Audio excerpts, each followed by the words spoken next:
Hey, fellow Tears, those of us who like our spirituality with a twist. All right, we are in the stretch run, the final, little furlongs here of things that can fuck up your life. And we were doing this Taoist text. We like to do these little series, and we are on numbers 8 and 9 that we thought were close enough that we kind of do them maybe as a tag team thing, kind of handle them together. I mean, they're both kind of, I like the fact that they have them both there, Daniel. I don't know how you feel about that. They are different in a way, but they have the same underlying kind of themes behind them, probably. Yeah, yeah. So we'll talk about those two kind of as a joint thing. And then I'm like, as Daniel and I talked about pre-episode, I'm going to turn to him for answers to my many queries. And I have a magic 8 ball here ready to give you all of the answers. Yes, we will pull out the I Ching and we will throw the coins. And like, because like at the end of this whole thing, it's raising this interesting question to me is like, what does really hold people back? Mm, It's fascinating. Like I wonder about this literally all the fucking time. hmm What holds people back? And then, because it's so then, it's really a question that we always ask on this little podcast endeavor of ours, which is why do people live the lives that they live? But anyways, I guess we got to read them first, right? We do got to read them first, so You let's do always it. do the you always do the honors. So I do the reading. All right, so again, this is from the Tao of Health, Longevity, and Immortality, the teachings of immortals Chung and Le, translated by Eva Wong. So 8 and 9, I'll read them in succession. You decide to cultivate in the morning, but change your mind in the evening. When you try to meditate, you discover that you have lost your motivation. You put off your cultivation because there is always something else to do. You are enthusiastic in the beginning, but lose your interest soon afterward, being trapped by laziness and lack of motivation. This is the 8th obstacle. So reading that, I have like actually way more thoughts now that we're doing this live in here, but we'll get back to this in a second. I'll read the next one and then we'll circle back. The last one is you waste away the years of your life in the months, years, and days of the month, hours of the day. And that sentence is strange because that's how it's written, not because I'm reading it incorrectly. Um, in your youth, you are occupied with fame and fortune. In old age, you are worried about grandchildren and your other children. Each year, you wait for the next year, and each day, you wait for the next day, refusing to believe that what you practice today will help you tomorrow. You complain in your old age that you cannot recapture your youth, always waiting for the next month or the next year to cultivate. This is the 9th obstacle. So in both of these obstacles, we're kind of talking about procrastination overall. That's kind of the overall theme here. I think we agreed on this. So this is the sort of the general tone of what it is we're talking about, kicking the can down the road, if you will. I also felt like we had done the previous episode on some of the psychology of avoidance, which I thought was a kind of a Yes. thing. It was sort of linking the number 7 one, which was like I have like intellectualization and rationalization and those kinds of things. Mm-hmm. And that one, I think we looked at, more on being psychologically avoidant because there are things I don't want to see in myself. So I'll get to that, you know, at some point, or maybe you start in the beginning, but you don't really push it through as far as the day goes. So I just wanted to call back to that one too, because we Yeah. did look at, right, Yeah. fears and repression and those kinds of things. And we did some episodes on that, which I think we went deep diving enough where I thought that was good. And now, Yeah. but you want to talk about procrastination specifically. So I'll throw the floor over because you obviously got stuff you wanted to share Yeah, about it. so from because so once in a while some magazines are good and Psychology Today has this stuff here. I'm going to just read it so that people can have it, but you could totally, do a Google search of procrastination and then look and find it on Psychology Today. It says, "Why do I procrastinate?" It says procrastination is driven by a variety of thoughts and habits, but fundamentally, we avoid tasks or put them off because we do not believe that we will enjoy doing them and want to avoid making ourselves unhappy or fear that we won't do them well. People also may procrastinate when they are confused by the complexity of a task or when they are distracted or fatigued. And it says, what are the kind of roots, the psychological roots of procrastination? They mention low self-confidence, anxiety, lack of structure, an inability to find motivation to do things that you don't necessarily want to do. Procrastination is closely linked to rumination, which we have talked about last time. And specifically, rumination on kind of negative thoughts. Also, for other people who have this kind of a thing, it's like a self-defeating behavior, often associated with people who have perfectionist tendencies. We mentioned judgment by yourself, right? And fear of judgment from other people. And this kind of can lead to I like this self-condemnation. Um, so yeah, that's pretty much what I wanted to say from this article. This is a kind of some touch points. I guess I didn't think about the self-esteem part of that. Hmm. That didn't occur to me when I was thinking about these things, like the fear that you can't accomplish things, Hmm. or that you'll struggle with something and it'll make you feel worse about yourself. I hadn't thought about that Hmm. psychologically. I thought about like, I don't want to do this stuff because it'll force me to look at things I don't want to look at. I think that's a kind of a fear repression thing, right? Yes. But this is kind of a little bit different. This has the flavor of like lack of confidence or something, right? Hmm. Yeah. So we're taking a I'll bit of a struggle and feel incompetent in myself. Yeah. yeah, we're taking a slight bit of a turn, but I do want to come back to the text that we read just to kind of circle back on that. But we can do this now, or you Okay. want? Okay. No, no, do it, man. And Yeah. we'll get to yeah. Mhm. Okay. So we'll open up because the This is gonna be a procrastination. little free and easy wandering, as they say in China. We're gonna free and easy wander this Well, one. because the question that you asked to start the episode was like, why do people do this? And you want me to fix it, you know? I do. So yeah. I So genuinely do. this is ultimately what so my answer to your question is it's because of procrastination, right? We're Okay. going to take the positive route. And then we just gave the underlying aspects of procrastination. But before we get to the end, I want to do the fulfillment of the other two obstacles that we talked about. So first one, it said being trapped by laziness and lack of motivation. So what I found interesting about this passage, and again, this passage was the one that said cultivating in the morning, but changing your mind in the evening. You meditate, you discover you lost your motivation. You put off your cultivation because there's something else to do. You're enthusiastic in the beginning, but losing your interest soon afterward. Laziness, lack of motivation. So again, procrastination involved in there. But what I find interesting about this one in particular is that this is one of the few that actually mentioned meditation, right? And so the other one doesn't mention meditation. They mentioned specifically cultivation, which is similar but not the same thing. So I am going to take again, we've talked at length about differences in translations in things. And so we've both looked at numerous books by Eva Wong. She's good in what she does. I believe she's intentional with choosing the words that she's choosing. So I'm going to just lay out the weakness in my argument to begin with in order to help people understand that I understand that there is a weakness in it, that I am taking her words as if she chose them intentionally. So when she mentions meditation and then later on says cultivation, that those two things are different. Okay, so leave that there. Because she is mentioning meditation in this particular passage, then I look at this through the mind of a meditator, which how you want to describe me or describe us, whether we are meditators, we are at least people who meditate, so can give some content, right, on this particular subject matter. So when she's talking about this, there are certain things that are traps in meditation that we have talked about relatively recently. I don't remember the name of the episode off the top of my head, but if I can find it by the end of the episode, I'll make mention of it. So it says you discover you have lost motivation. So this is one of the things that definitely comes up. And they also talk about this at the end of the paragraph, being trapped by laziness. So those two things, lack of motivation and laziness, this we could say could be fatigue or mind wandering or something like this, like you're losing your focus. And this is definitely one of the things that causes people to have issues when they're meditating.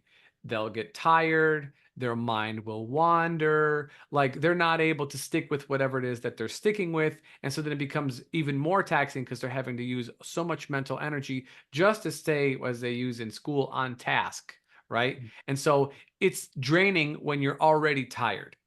So my evidence for this is my teacher Andre, when he's always telling people to go to the monastery that he's a part of in Nepal and take part in long retreats, 2 months, 3 months, 4 months longer. And he will say for most Western people, that they are going to need 2 to 3 weeks of just sleeping, resting and sleeping. Eat, sleep, rest. Eat, sleep, rest. Don't worry about practice. You want to do a little bit? No problem. You want to journal a little bit? Yeah, you're good. But like rest only. Sleep until you can no longer sleep. And when you're filled back up, then you can begin your practice. Now you can begin your practice because we're so exhausted, overworked, overstimulated, overcaffeinated, over whatever, that our tanks are low. So she is talking about the, Actually, I'm sorry, I don't mean to interrupt that, Daniel, yeah, but like that's pretty fascinating that he says that. I didn't want to go let that go past like uncommented on, you yeah, know? That's like not something you hear said too often. it's You know? not, it's not. I had Yeah. another client of Okay. mine Yeah. who met some Korean monk within the last month and a half, maybe in June. Sorry, we're in August now. Time goes by so fast. Um, and she said that she asked what kind of meditation should she be doing, and he said, just take for right now, take that time and just get a little extra rest. He said Western people are very overworked, and it's hard for them to focus because they're so exhausted. So don't beat yourself up for taking intentional rest, not just extra sleep. Like get out of your bed, go in your meditation space, lay down, breathe. Don't worry about it. Just start It's there. interesting to me because I got a couple of reactions to it. Yeah. I know it's fascinating to think that these Asian people are saying this when you would imagine those Asian cultures were pretty hard living, Yes. stereotypically. Yes. But they're saying the opposite of what you would think. They're not saying, "Oh yeah, we were living in this tough agrarian environment where we were working our asses off. We were all tired and taxed." A lot of times in Chinese medicine, they use the word taxation, that Hmm. that word.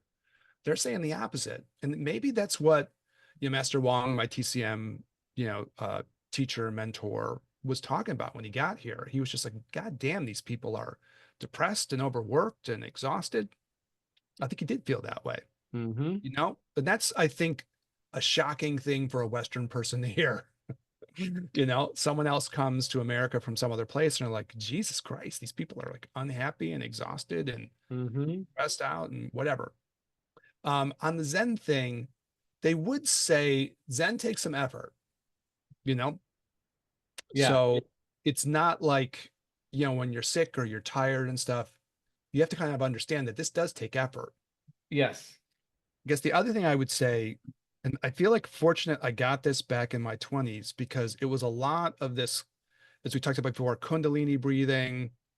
Sometimes they call it inner fire breathing, these deep breath things where you concentrate on your abdomen, right? You kind of focus on that. There are major acupuncture points down there, right? That are kind of good to focus on for acupuncture folks who might be listening. This is like Ren 4 and Ren 6, or Hmm. you can imagine it more towards the back, and you get into that like the kind of the acupuncture channels in the back, but you're trying to build up like a lot of fire, right? And sometimes you can do a visualization where there's a little flame burning, right? In your visualization, and it tries to build a lot of energy, right? To get over some of the fatigue things, Hmm. right? And then there's this whole thing of like feeling like some of the word that popped into my head was will, Hmm. right? And in Chinese medicine, we use this term zhi, right? So especially for the person, like you get hyped in the beginning of the day, but by the end of the day, you're like, I lost my will, you Hmm. know, fuck it. I give up, you know? Hmm. And it's really true in the sense that if you've like, we'll use Chinese medical jargon, if you've lost your chi for the day, your mind will get crappy, Hmm.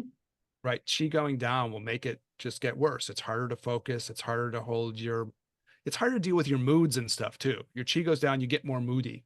Don't you Hmm. think? Yeah. You lose patience because your bandwidth to absorb things is gone. Yeah. Yeah. Yeah. So the chi goes down, you might say, with the kind of little fire thing going on. Your will goes down, your yang goes down if you want to think yin and yang. Hmm. And so they made a big deal of learning that. So maybe a little different than what Andre is saying, maybe a little bit different from what that Korean monk was saying, but a similar kind of thing to talk about where you're going to Yeah. need a lot of chi, you're going to need a lot of yang to do this. Now, in the Zen vibe, which I think translated a little bit into the Tibetan Buddhist world for me, ultimately, where I am now, and in the places in between, there was this thing of like, well, we know life is going to be difficult. We're going to acknowledge that up front.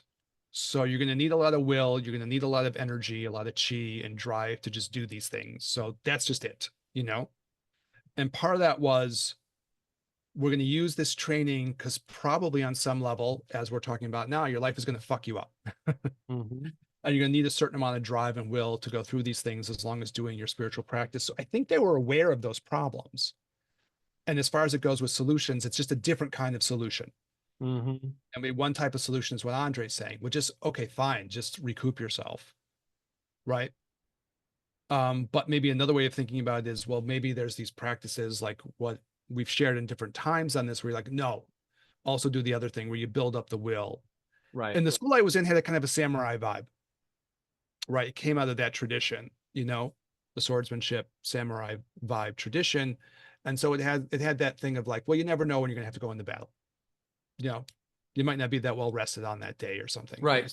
Go and Right. pull your, I mean, you were a soldier, better than I do from that kind of thing, right? You never know when something's going to happen and you need to get in the zone of doing this. Mhm.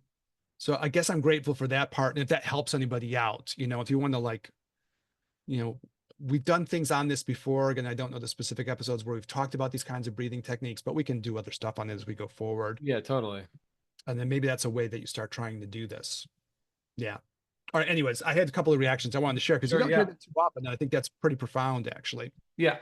Yeah. So the other one, so that's kind of like we'll call it fatigue and therefore lack of motivation, right? With that. Then they also mention you put off your cultivation. Now she says cultivation, not meditation, but I'm going to put it in a meditation sense. Because there's always something else to do. So we're going to call this distraction. Okay. People are always distracted, right? And distracted from what? Well, I mean, from everything.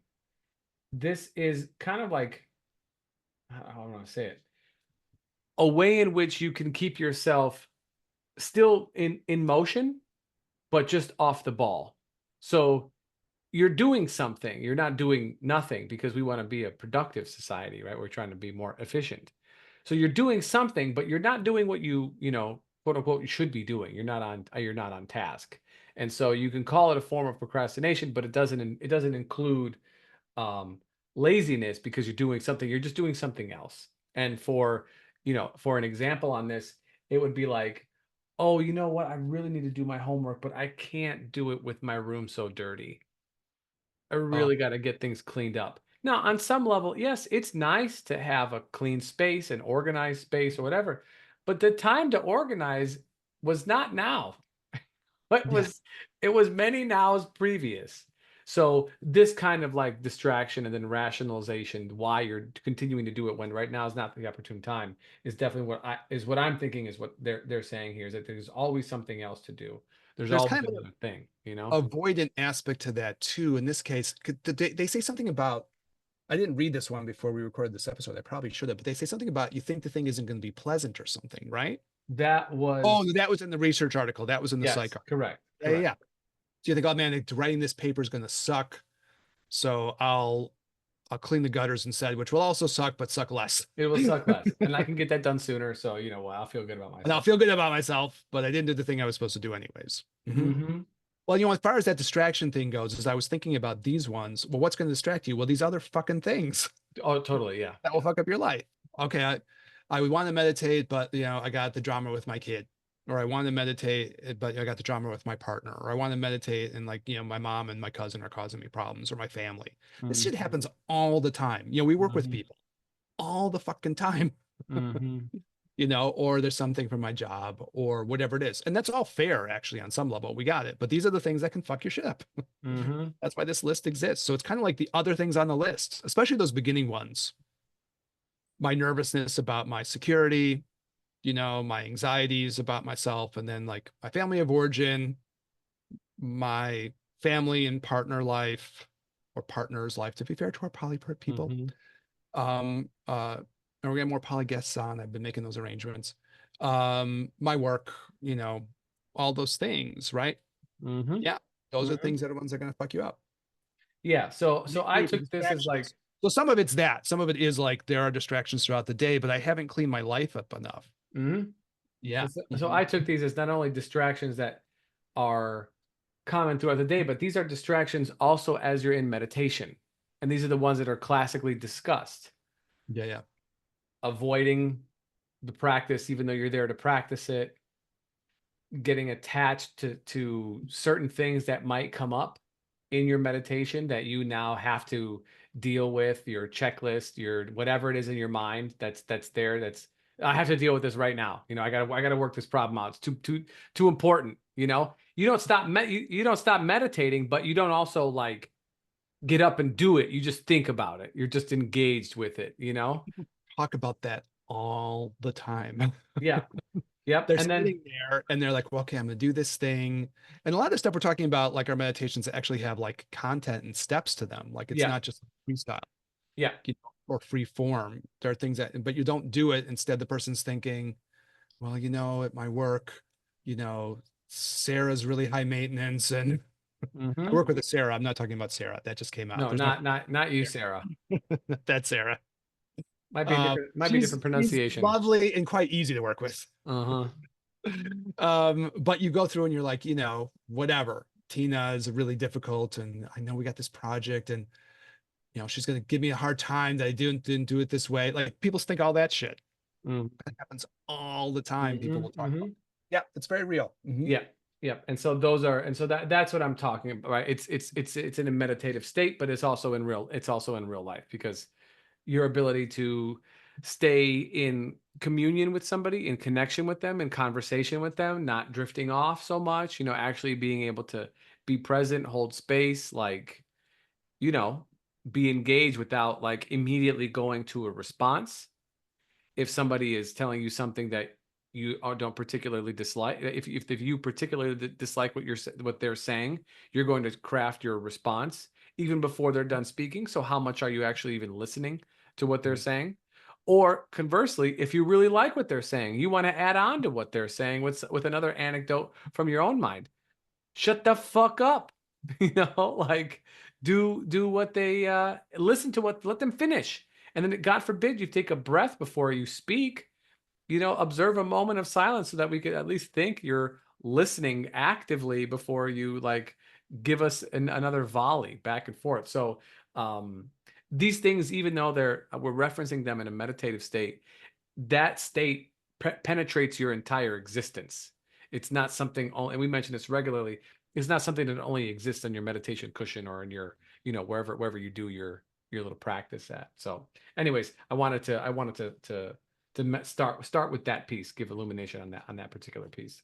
They're basically saying like you want to take those same mindsets and those same awarenesses out into other parts of the life, was because that's the purpose, and that becomes cultivation as opposed to just Yeah. meditation. Yes. Yeah. And the That's the same and the cultivation. same things that get in your way there will get into your way in real life. Fatigue, lack of motivation, distraction, avoidance, just like we talked about last week, again, are going to come into play outside of life in your meditation practice or in your creative practice or in your relationship, whatever it is, your work, you know, they're going to come up back there as they're going to come up into your life as well. Yeah, so in that sense, like sitting in the meditative state will give you a snap, and this everyone knows this. They'll give you a snapshot of what your mind is like, anyways. Yes. And now you're really looking like, oh, it's like that. Okay, Yep. yeah. Yep. Totally. Totally. Okay. And then the last one here, um, is you waste away years of your life, the months of the years, the days of the month, hours of the day. In your youth, you're occupied with fame and fortune. In old age, you're worried about your grandchildren. Every day, you wait for the next day, next year, next month, all this other stuff. So they're they're doing, in my opinion, they're doing two different things here. One, it's a continuation of procrastination from the one before, but it's very similar. So why the difference?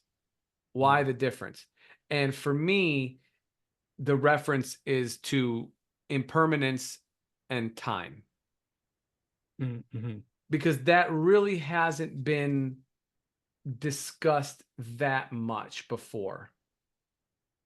Yeah, and the other one, you're going on a day by day basis almost, right? My shit goes up and Yes. down day by day. One day I'm in the zone. Okay, I got it. The next day, okay, that was kind of crappy. I'm gonna skip this. I stopped doing this for a week. We're talking more about like that kind of thing, right? Where this is more like, I'm gonna get to this next year, next Yes. decade, next lifetime, maybe the one after that. It keeps getting like pushed back or something, right? And even in the sentences, this one says you decide to number 8, you decide to cultivate in the morning, but change your mind in the evening. Now it's you waste away the years of your life. Yeah, there's So something we've poetical about that. Yeah, when they do that, they're absolutely. kind of like, hey, remember that thing in number 8? here's the longer version of that. Here's And the longer version of that, right? Understand now so you can have more days, but you're not going to have many more years. yeah, or like there's that whole metaphor in the Tibetan Book of the Dead. Every day is like a little lifetime or something, right? So here it Yes. is in the daily scale. Yes. What's life on the lifetime scale? You Mm-hmm. know, every little day is a miniature shot of the whole, Mm-hmm. and now you're putting it off to the end of your life and things like that. It's interesting. I always think about like one of Bob Thurman's lectures, Bobby T, beloved Bobby T. He does talk about that thing, and I could never tell if he was talking about himself, and I don't want to know if he was talking about. I mean, I would be curious if he was talking about himself. I didn't want to assume he's talking about himself, but he does too. He talks about that thing. I'll get this done, and then that one, and once all that's set, then I'll go to Menla and I'll do a retreat. I'll get this part done and that one, and then once that's set up, I'll be on this like a duck on a Mm-hmm. June bug. you Mm-hmm. know, and there's some old professional wrestler who used to say that. Duck on the June bug. I don't know what that crossed my mind now. Eye of the tiger. But it's like always this postponing thing, right? Mm-hmm. Yeah, yeah, yeah. Okay, so okay, share more, Daniel. What do you make of it? It's a So lifetime. So it's referencing time and impermanence, which we've been talking about this, and I think our Book of the Dead episode is coming up very soon, Eric, I believe. As soon as I can get it organized to prepare. Yes, that's subtle pressure, but it's all good. And so that is one of the things that will come up, but it's a reference of impermanence, and it's a reference of the preciousness of human life, Yeah. the certainty of death, this type of thing that like your days are going to pass by and you're going to kick the can down the road during the day via procrastination as a microcosm of other things happening in the background. Could be distraction, aka avoidance, fatigue, lack of motivation, lack of self-esteem, all those other things, right? But then that as a microcosmic pattern extrapolated over longer periods of time ends up being just a bigger problem. And Right. now you're running a race and you're getting closer to the finish line. And that's a bigger issue because you're not going to have, like I said, you're going to have less days as the year goes by, as the years go by. And so they talk about that, in the months of the years, days of the month, hours in the day. In your youth, you're occupied with fame and fortune. Old age, you're worried about children and grandchildren. So you are being distracted to the things that have come before, and Mhm. you're still kicking the can down the road. Your um, habitual obligations or commitments or whatever, and not even in a bad way, but just in the way that you've built up the karma in your life, are pulling you away from the moment, are taking you away from what it is that you are also could be building at the same time. But again, because of your procrastination, distraction, like we just had mentioned, you haven't done those things. And so now the fruits of your labor are not very much. And so then they say like you believe you refusing to believe that what your practice today will help you tomorrow. You complain in your old age that you cannot recapture your youth. But what was your youth but just a younger version of yourself at the moment? So Mhm. part of the issue is that as life goes on, and Eric, you and I have this kind of conversation on a regular basis on like what goes with you after this lifetime. It definitely ain't your body. I can tell you for sure it's not your money. Mhm. I'm fortunate to have, some, not myself, but some, friends and people who are, well to do in this lifetime. And it's nice to see success, for sure. Daniel Um, always gets really good tickets to things. yeah, and sometimes they even hook you up on occasion. So, much love, appreciate it. Daniel's shared sometimes those tickets with Yeah, yeah, yeah, yeah. So other pals like me. it's good to do, but I tell you, man, those people, they take their health extremely seriously Mhm. because they are fully aware, but at least the ones who have a spine, um that they earned their money, they earned their success on with the help of society, and so fortunately they give back. We can mention one guy who I'm thinking of, Pete Cadence, who was on the podcast some years ago, he said he would be willing to come on again because he has a new venture. He gives lots and lots of money and has numerous organizations that are doing charitable things. I mean, he even ran Streetwise, that homeless um newspaper that That like he was a ran big for deal like, in a lot of the cities. Yeah. yeah, for like 8 years. He was their CEO, and so like he's not making money on doing that job. He's a charitable Yeah, guy. but he's very him in particular, but other people as well, other clients. They're very focused on their health because they're aware that like this is a gift and it ain't going, because when you're gone, it don't matter how much money you have, it's going to get divvied up to the vultures who are remaining, and it's not coming with you to the next life. So what then does go with you to the next life? Eric, I'll let you give the Or the answer to that. standard. Okay, so the thing that is so interesting is like I had a student who texted me about like, is this what you mean by Lamrim? And it was some episode we did way back in the day, right? So we've done these episodes on this thing called Stages of the Path Stages of Lamrim. the path. Yeah. And this is like it's interesting because it starts off exactly with this. It starts off saying your human life is really valuable. So there's a positive thing that comes right out the gate, right? Take advantage of your human life because you can do a lot with it. So it's not negative or defeatist, right? It's actually kind of like hyping you up, right? Hmm. And then it goes, but it's going to end. And then, it depends on how deep they do it. Sometimes they'll have you go like contemplate the end of your life and think about what that's really going to be and how you're going to feel about it. They'll make you really kind of imagine that in a deep way.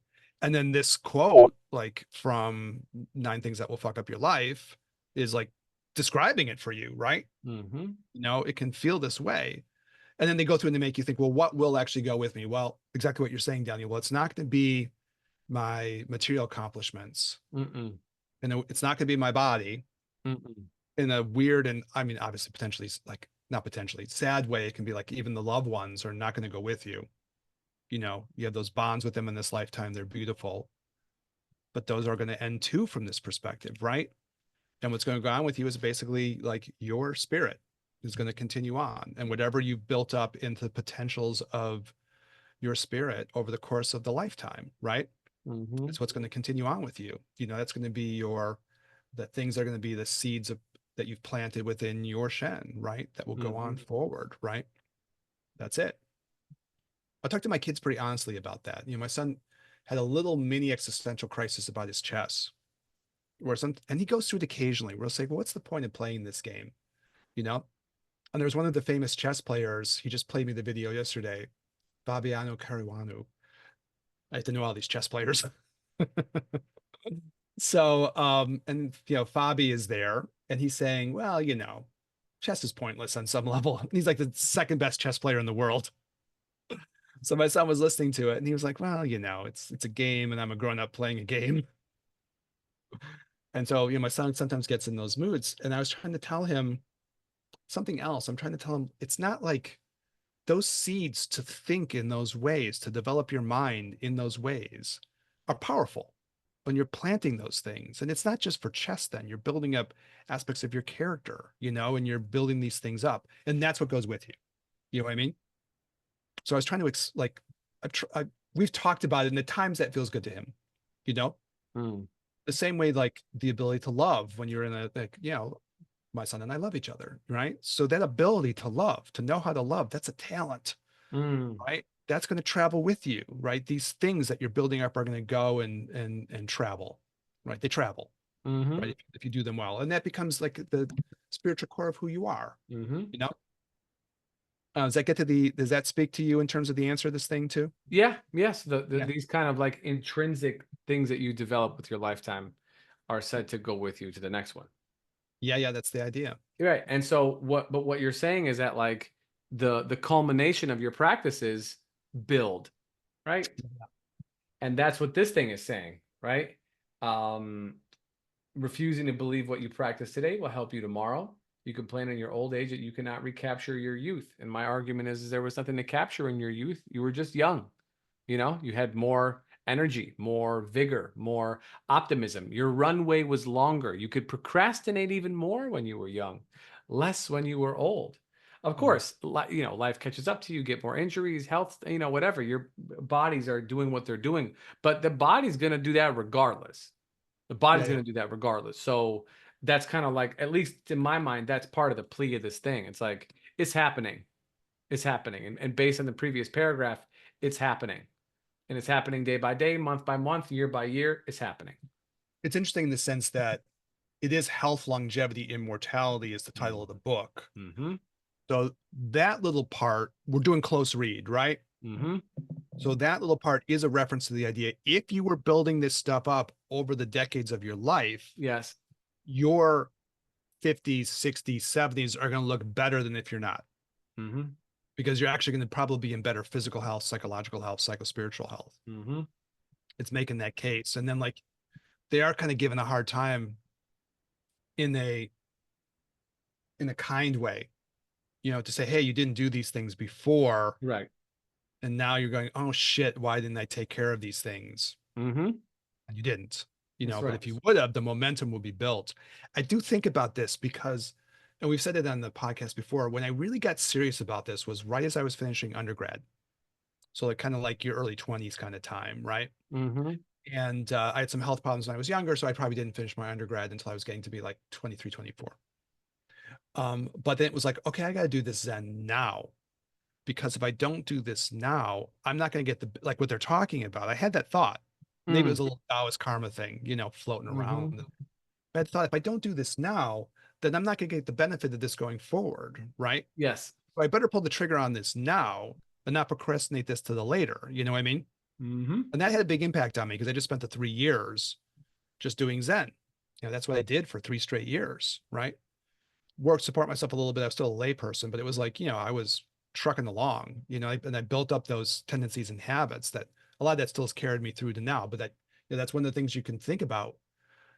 Start where you are, obviously, but if you start wherever you're at, you're going to build these things up and they'll translate, they'll carry, Mm. they'll become more habituated into who you are, right? Once you start Mm-hmm. building them in. Yeah, it's a tough love, right? Yes. It's a tough love. And that's the same thing with preciousness of human life, certainty of death. And do you build up the karmic tendencies in you that are positive, or do you let the opportunities to build up that stuff kind of pass? That's the tough love part. Mm. It's interesting when the close read, now that you're doing it, Daniel, that they also mention the other things. It's the closer, Mm-hmm. right? But they then reference back, oh, you're thinking about your career, your fame and fortune. You're thinking about your family. You're thinking about your kids. All those things are dominating in the way that you never get around to doing this psychospiritual thing, right? And so it never happens. Mm-hmm. So they're referencing the nine other things. It's one of the rare ones that does that, but it's capping it out. It's saying, hey, think about this now. Mm-hmm. We told you these 9 other things. You spent your whole life, you didn't do it. Ugh. Yeah. This should be Yeah. the compendium to this. Yeah. Yeah. Yeah. But the thing about it is also, if you think about it kind of deep, and this is what they call analytic meditation in a way, right? Mm-hmm. A lot of G&T is analytic meditation. You're talking your way through the meditation, right? Mm-hmm.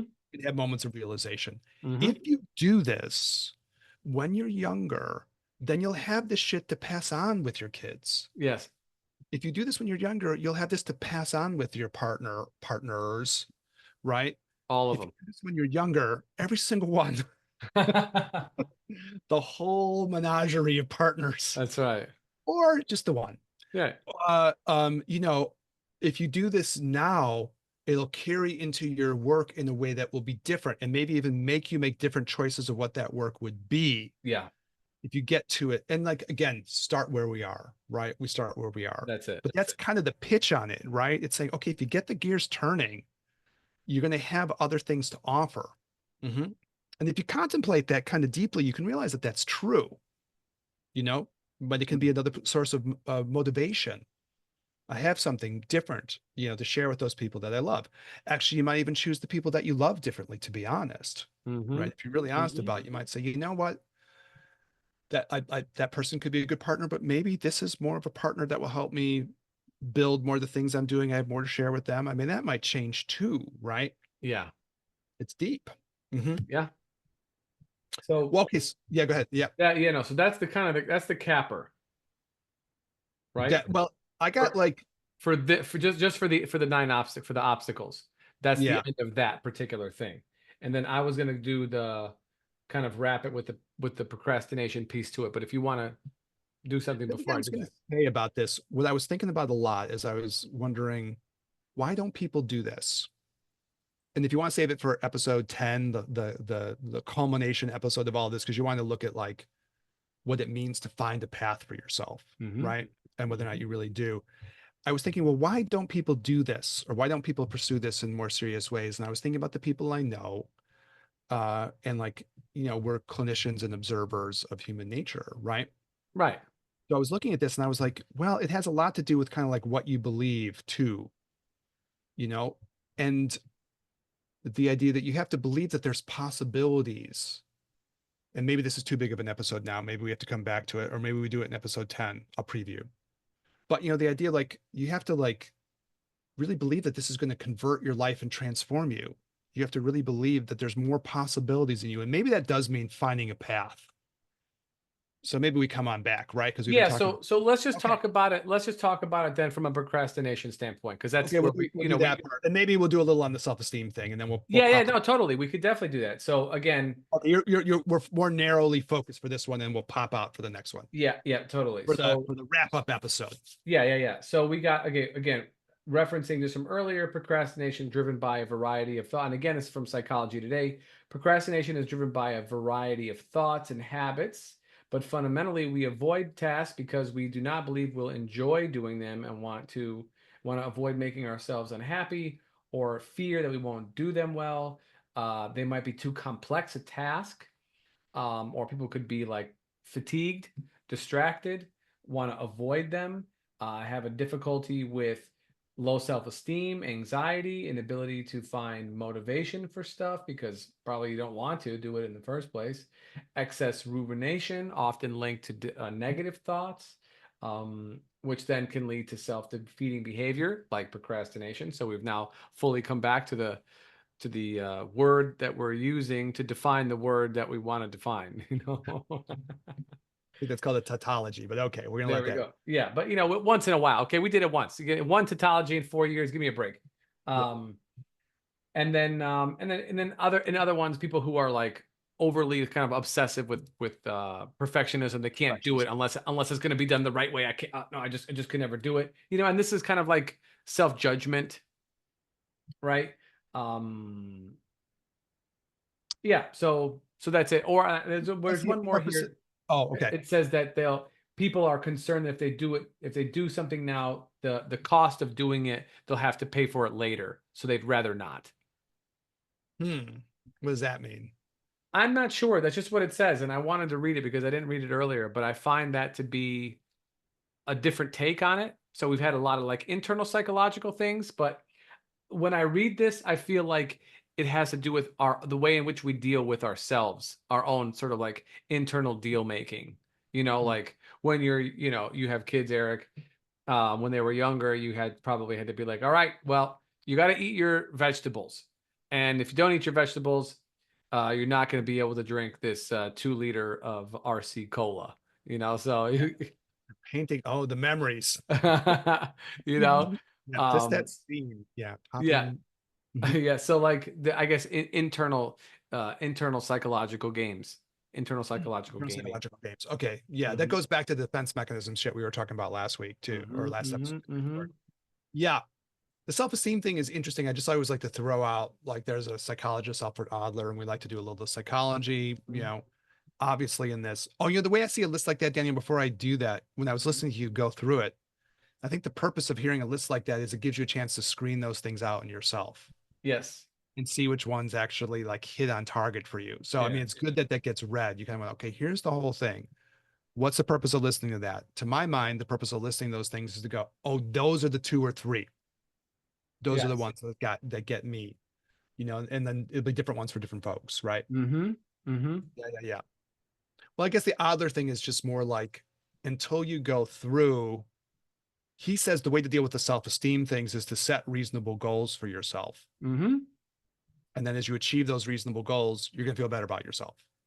And maybe that's an attitude to take in this too, right? Set reasonable meditative goals. And as you achieve them, it'll feel good to you that you did it, right? Yes. Positive feedback. And you won't like self recriminate if you set a goal that's too high that you don't make.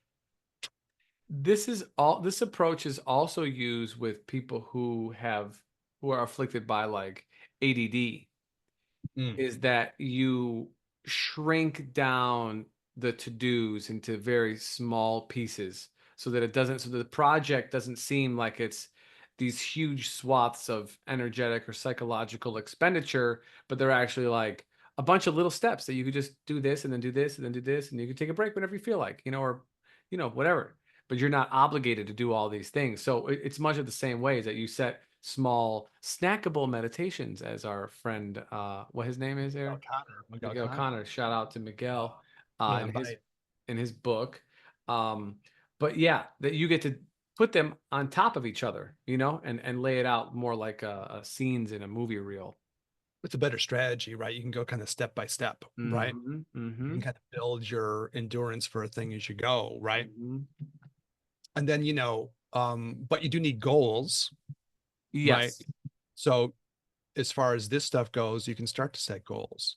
What struck me too, and we'll probably do more of it in the little capper episode, is like this overriding goal of like psycho spiritual improvement or enlightenment, whether we get there or not. But that ideal of seeking that has always felt really good to me, Mm-hmm. So there's a long goal, right? Mm-hmm. And in times of my life when maybe things are sad or, life goes through its ups and downs, I can always return back to that space and feel that long-term goal. And it feels really good, Mm-hmm. to know like I always have this underlying flow in what I'm doing, even if things go up and down in other parts of life, this is still the underlying current of like who I am. And that feels good to have that long-term goal, right? Because that I, just feels psychologically and existentially good. yeah. Yeah. I think so. So we've kind of, like when people are confused by the complexity of a task, when they have lower kind of self-esteem. We talked about how to get over it if you're overly distracted or fatigued. Again, you shrink the things down. Um, One of them here that I think that's important is that we avoid it because we don't think we're going to enjoy doing it, and we want to deeply not do things that are going to make us unhappy or discomfort. The problem, I mean, and this is true. I believe that to be true, right? I think, why would I want to do that? That sounds terrible. I'm not doing it. But you have to, or else it's not procrastinating. If you don't have to do it, it's not procrastinating. You're just not doing it. Like, no big deal. But procrastination comes in when you believe you would or should be able to, right? And so looking at this, the weird part is that as you're avoiding something that you should do, but that you believe to be uncomfortable for you, you're actually in it longer, because Mm. now that thing is residing. Even if you're not thinking about it, it's still in your mind somewhere. It's still in there somewhere. And every time that you're reminded of doing it, it brings you discomfort. So, in an act of self-preservation, from my perspective, it's better to do it from the aspects of the book is trying to make mention of, that your time is limited and then things are impermanent, and that there's a definite end, and you can't kick the road down forever, because months turn into weeks, or months turn into weeks, turns into, you know what I'm saying, years and all that Years shit. and decades Yeah, yeah, yeah. and all that shit. Uh-huh. Yeah, that like it is better to do it now, because you end up building that habit of, oh, I got it later, oh, it'll be there later, oh, it'll be there later. And it's interesting because your being, your Shen, your spirit, using the Chinese thing, it'll remember. It'll remember. If you build the things in deep enough, it'll hold and it'll remember. Mm-hmm. Right. Mm-hmm. The thing that like struck me, I was like, again, in the original question of the episode, like, why don't people do this? Like, what is it? And maybe we'll talk about some of this bleeding over into the last one, but some of this is tough love, right? And there's a tough love part. And I was thinking, well, that's kind of like this, there's the carrot and the stick, right? Mm-hmm. And so that's like the stick. This is the yielding of the stick. You say, okay, look at this from the point of view of like the tough love and the stick. But like the thing that struck me is I was doing my work day and I had to do some commuting and I was thinking about the episode we were going to record, kind of like internally brainstorming it. And and actually just thinking about my life and people that I know and love and care about. And I look at how they live and I'm like, I wonder why they don't do this more, you know? And I think like we don't, like there's the carrot part, you know? the part that's like the pleasant part. And I was thinking, if I reflect on my own psychology, which we try to do at the end of each episode, maybe a little bit, and Hmm. it'll bleed over maybe into the next one too. But I was thinking, okay, I'm going through the ups and downs of my life. There's some things that are making me sad, other things that are making me happy. That's life, right? But in a kind of a very intense way. There are things that Hmm. are like, that's pretty sad, but this is pretty cheery. So I'm in one of those kinds of times in my life, right? That's really nice. This sucks. There's a real dichotomy and contrast going on. Hmm. I was thinking, well, how do I recenter myself in all of this? And I was thinking, a lot of this spirituality stuff for me, because I went back to that as my home base, like we were talking about. And I went, a lot of this is like not sticks, it's carrots, you know? And maybe we continue about when we talk about finding the path, but I'll just give my own little mental list as I was going through. It's a joy to feel authentic. It's a joy to find yourself and feel that you're authentic. Feels great. It's a carrot. It's a joy to feel those deeper feelings of love and creativity, right? Hmm. That we talked about when you tap your spiritual root in yourself. That feels wonderful, right? It's a joy to feel the bliss of meditation, the bliss of spiritual accomplishment, the bliss of transforming yourself into something better. Those are blissful experiences, right? Hmm. Some of the best experiences you'll ever have. Uh, to feel that you know who you are. I guess that's authenticity, but like I was thinking in the Jungian sense, to really know all the aspects of who you are, to really fully understand yourself, to feel your connection with the whole universe around you, in that deep way. Like it's carrots. It's a whole bunch of carrots But to understand, to feel like you understand the universe on yeah, some level, in some way, that feeling of knowledge. Save the rest of it for episode 10, but I just want to yeah, throw it out there. yeah, There's a tough love feeling to a lot of this. And I was thinking, yeah, I get it. There is that part of it, yeah. but there's also like the bliss of this. And I guess that's what I was wondering about to be continued next episode. Maybe that's like the realization of look at all the bliss in this. And then that was the question. Why not chase those blisses? Because they're some of the best blisses you're going to get Right. the entirety of your existence. And I think that's how I think GNT should be on some level, in that way, balanced out, where we say, okay, here's the problems. Got it. We'll be honest. Not fucking around. We're being honest about it. But on the other hand, there's a bliss to be Yeah. found, right? So I think in that, and that we'll wrap it up, but the looking at procrastination, we talked earlier before we were recording about turning something into something else, Yeah. And like, so yes, all of these reasons are why we procrastinate. The fear of failure, the fear of success, the lack of motivation, all the stuff that we've mentioned. Okay. But the part that is, where is the part that has value? And usually we procrastinate with things that are probably important, or Well, else, it wouldn't matter, right? Otherwise, it wouldn't matter. it ain't gonna matter. Yeah. Exactly. So I guess what I'm giving as the capper for this, before we do the next one, is like allow yourself to be curious enough on who you are to sit with in whatever way that is means for you and examine the impetus or lack of impetus, depending on how you look at it, that is keeping you stuck in this particular place. And see if the depth of whatever it is that you are avoiding, what's there for you? What does that hold for you?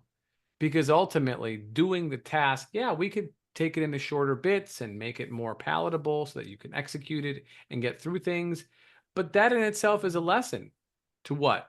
Take smaller bites, assimilate things in more little pieces, a little bit at a time. Don't gobble the whole of the situation all at once, but slowly digest things. Probably metaphorical for how we eat and metaphorical for how we learn, right? You don't get a final on day one. Like you got to build up all the little pieces along the way. And so, in this way, this, quote unquote, obstacle of procrastination can seem as something that might be insurmountable for some folks, which is totally understandable given all the background information that we have up until this point. However, if you are taking the path of inquiry, then continue to do that here too and say, okay, what's here for me? Why is this so difficult? Yes, with everything in the background, but like maybe on a grander scale, why am I not allowing myself to do something that I either want or need to do, but it is important enough for me to procrastinate, but also important enough that I can't just get rid of it. I can't just remove this task from my to-do list. I have to do it, and yet I'm not. So there's an energy there. And what does that energy hold? Probably something of value. That's my assertion at the end of all of this. Yeah, it's a kind of like a an episode that like flitted around all the different things around this. I knew you have a theme in procrastination, Mm-hmm. right? Mm-hmm. I also feel like, okay, there's like all these little snippets within this that are very interesting, right? Mm-hmm. To be continued. Yeah, yeah. That's correct. That's correct. Eric, thank you so much for Daniel? doing the damn thing. Audience, thank you for listening. We appreciate all the love and respect and all the good things. Leave a like, comment, subscribe, share our work. Hit us up, ginandtantra@gmail.com. Hit us up on the gram at the Gin and Tantra Podcast. Or if you got us on Facebook, my name is here, Daniel Demolekny. Eric Baker, feel free to shoot us a message. We might respond that way, but email or Instagram is probably the best ways if you want to hit us up and, show us some love. Or if you're interested in a particular topic, we have gotten stuff. We have received stuff from audience members. And so we always try and to take those into consideration, as this is a live thing, a real thing. We are, human beings to the best of our knowledge. And we'll continue doing what we do until we can no longer speak.